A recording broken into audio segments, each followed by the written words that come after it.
नमस्कार, मेरे चैनल अवधि बहार में आपका स्वागत है। अगर आपको मेरे गाने पसंद आए तो लाइक, सब्सक्राइब और शेयर करना ना भूलें। ससुरे से आवेली नदिया नैहरवा में पहुँची हो। ससुरे से आवेली नदिया नैहरवा में पहुँची हो। भाभी कहाँ गए भैया हमार त राखी हम बान्हब हो।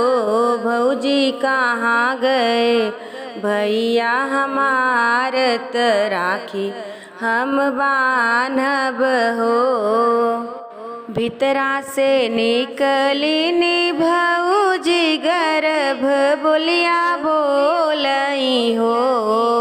भीतरा से निकली भौजी गर्भ बोलिया बोलई हो। ननदी भैया तोहार गईले बजरिया त औरौ सहरिया हो। ननदी भैया तोहरा गईले बजरिया त औरौ सहरिया हो। ननदी भैया के भैले ललनवा त तोहरे भतीजवा हो।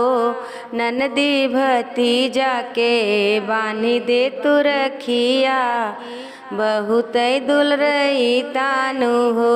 ननदी भतीजा के बानी दे तू रखिया त बहुत दुलरई तानु हो।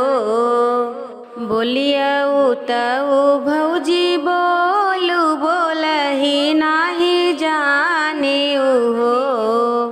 बोलियऊ तऊ भौजी बोलू बोलही नाही जानियू हो।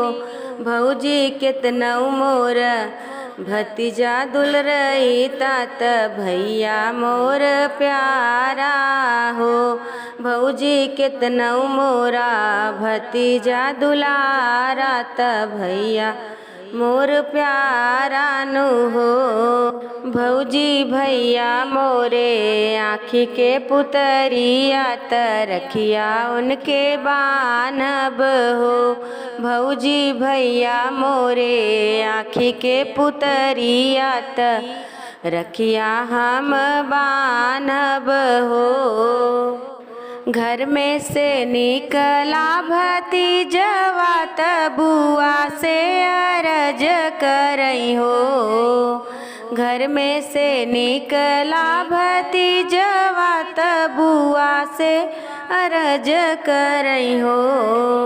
बुआ तीसरा ठेकाना होई गनई हर ससुरे चली जावऊ हो। बुआ तीसरा ठेकाना होई गनई हर ससुरवा चली जावऊ हो। इतनी बचन सुनी बुआ त मनवा दुखित भये हो। इतनी बचन सुनी बुआ त मनवा दुखित भये हो। बहिनी झर झर चुएला सुइया त भैया के आंगनवा में हो। बहिनी झर झर चुएला सुइया त भैया के अंगनवा में हो। बहरे से आवेले मैया त बेटी समझावई हो।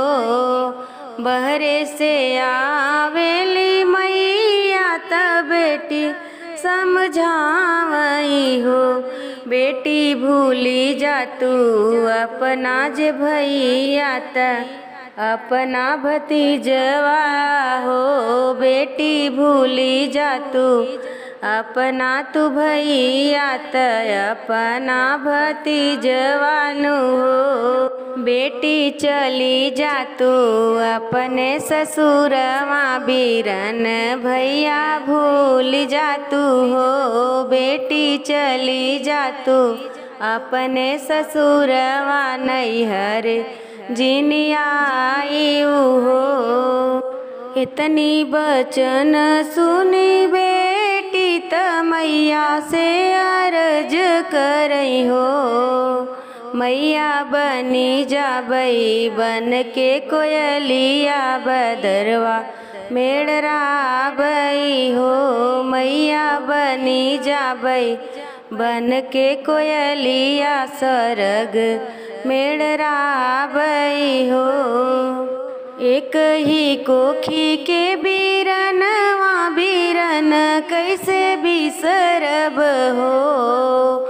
एक ही कोखी के बीरनवा बीरन कैसे बिसरब हो। मैया बहुत दुलारे कबीरनवा बीरन नाही बिसरब हो। मैया बहुत दुलारे कबीरनवा बीरन नाही बिसरब हो। मैया बनी जाबई बन के कोयलिया आकाशे जाई के उड़बई हो। मैया देखी अउबई बाबा के बखरिया त भैया के दुअरवानु हो। मैया बहुत दुलारे कबीरनवा बीरन नाही भूलब हो। मैया बहुत दुलारे कबीरनवा बीरन नाही भूलब हो। मैया भैया मोरे आँखी के पुतरिया त भैया नाही भूलब हो।